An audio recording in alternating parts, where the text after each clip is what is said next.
Guys, another surprise from Binance, and this time it's the WCT Airdrop.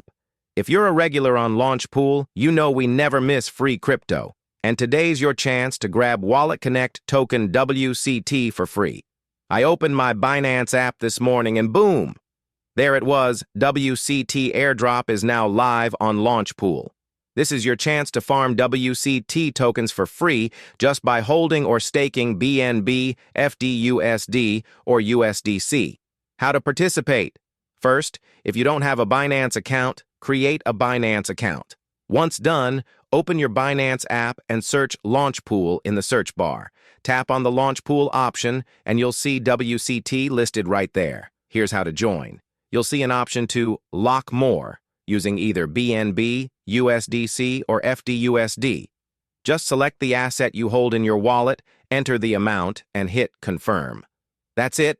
You're now officially farming WCT tokens. Now let's talk about WCT, WalletConnect Token. This is an open-source network that connects decentralized apps across the Web3 ecosystem. It's a major player in simplifying connections between wallets and apps.